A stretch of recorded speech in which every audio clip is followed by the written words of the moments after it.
we'd like to open up to the board. Questions? Bob, would you like to start? Sure. Mr. Kremer, welcome. I am curious why you had not previously disclosed that your wife actually receives a pension from Andover Retirement System before tonight.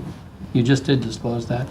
What you didn't disclose is that I believe you also personally enjoy OPEB benefits because your wife is entitled to cover a spouse. So that's another disclosure we need to just confirm. Yeah, are you asking a question or? No, I'm just saying, yes, I'm actually confirming. Is that true? So the first part is not true, What's that?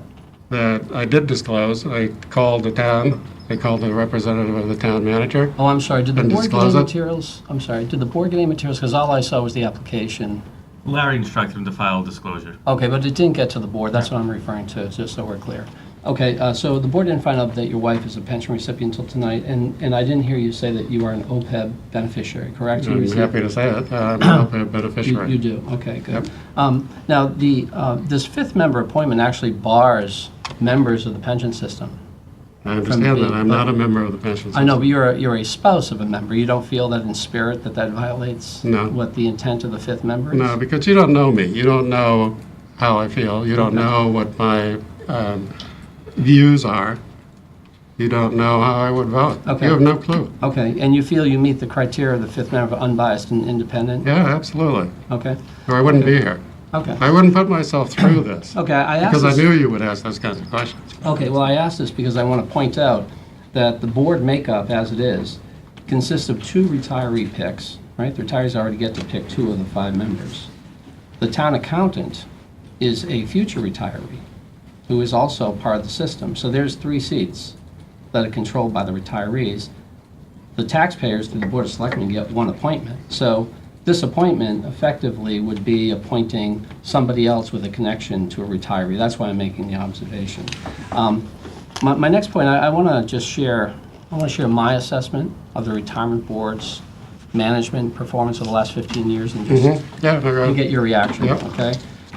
Under the current board leadership, there's 3 members that have been there for some time. In the last 15 years, the unfunded liability for the pension system has exploded from 17 million to 161 million.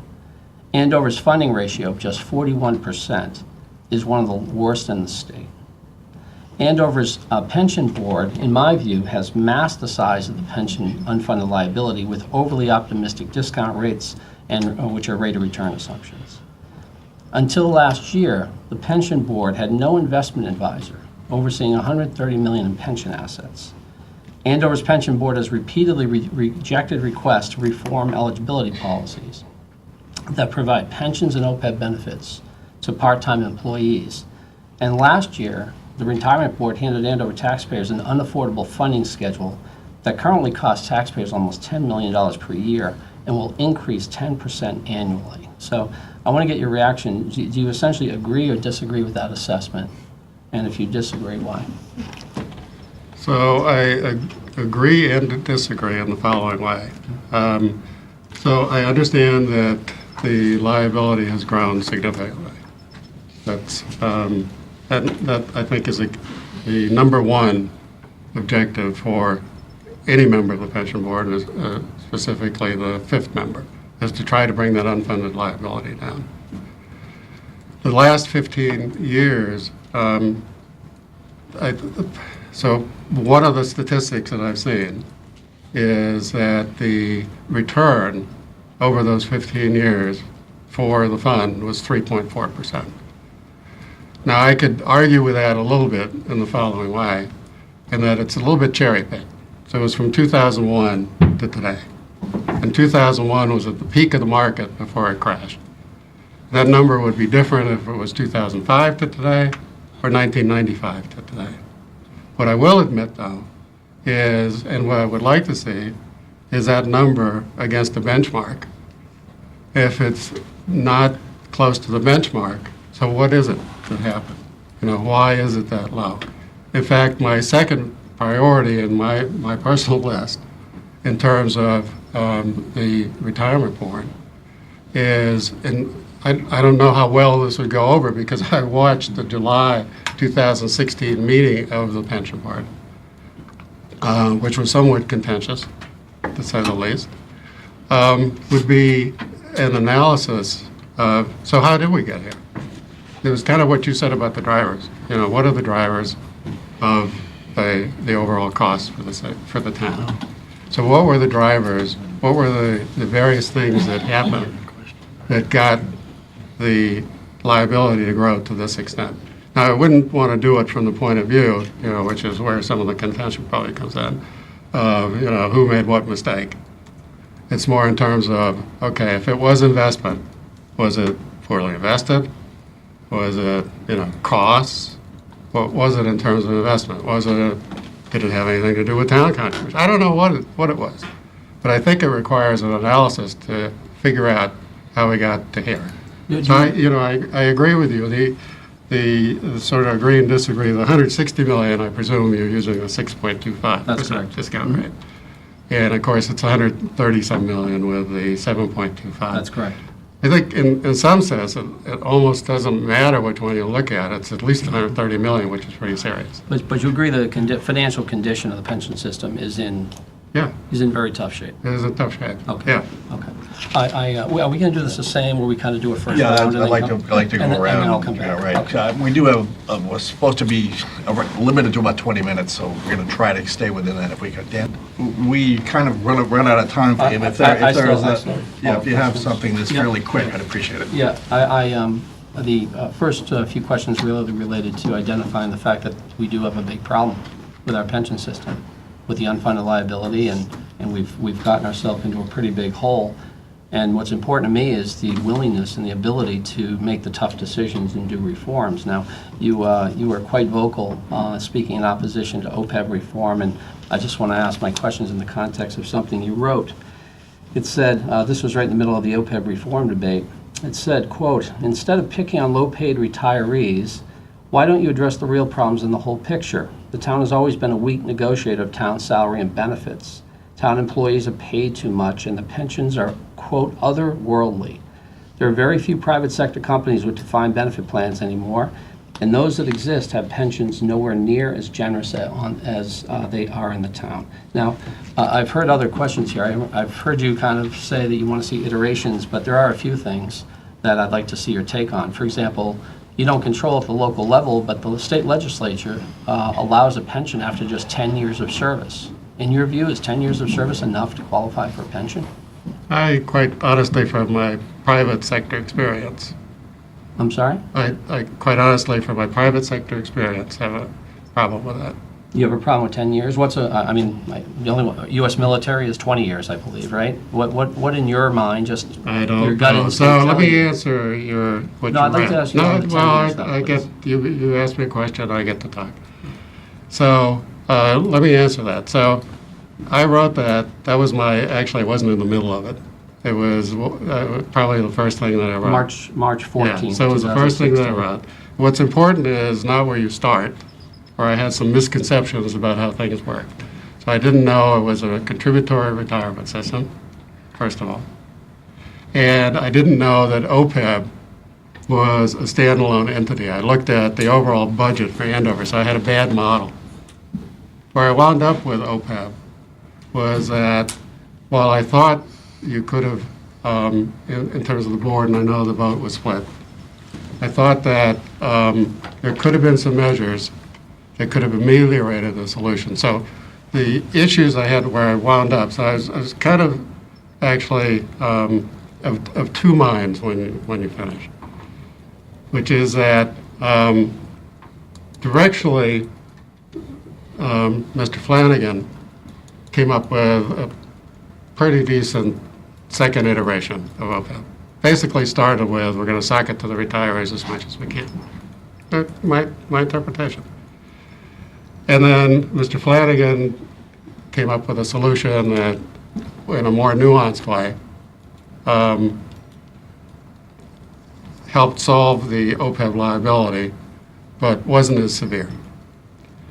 What I was looking for, and I was sort of two minds. I thought that you could have continued to discuss it.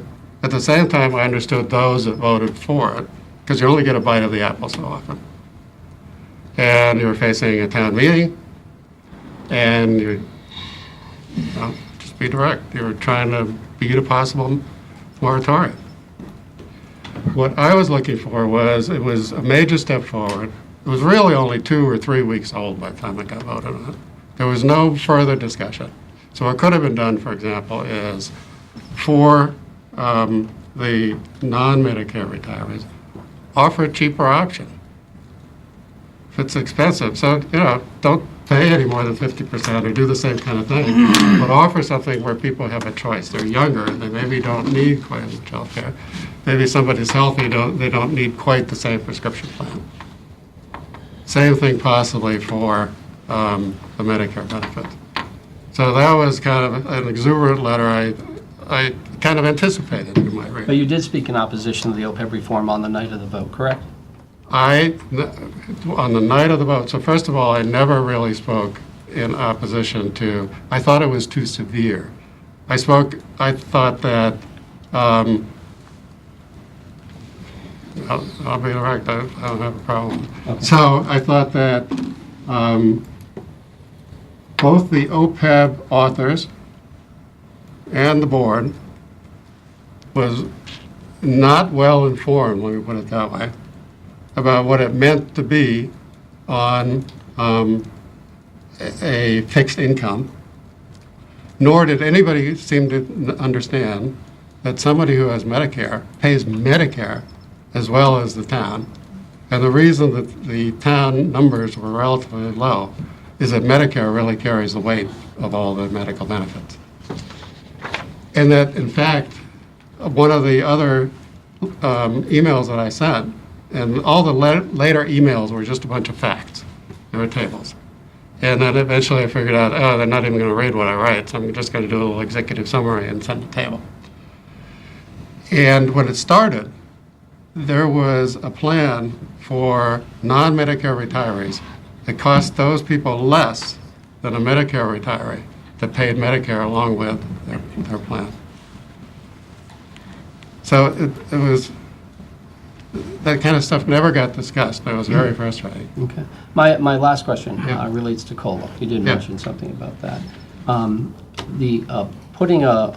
of the recommendations of the OPEB Advisory Committee was actually to limit COLA increases for retirees until the pension system was fully funded. I forget what number recommendation it was. In your response to the board, you wrote that recommendation showed a, quote, meanness in attitude, close quote, and you used the impact on your wife's pension as an example. So my question for you is, do you plan on voting on the COLA if you get clearance from the ethics rules and disclosure? Do you still plan on voting, or do you plan on recusing yourself if you're on the board? If I get clearance, I'll vote. So if you get clearance, you will vote on COLAs that will impact your I spouse's tell you what the pension? meanness was No, about. I just need that. No, I'll tell you what the Question. meanness was about. I get the response, right? You can't just make assertions.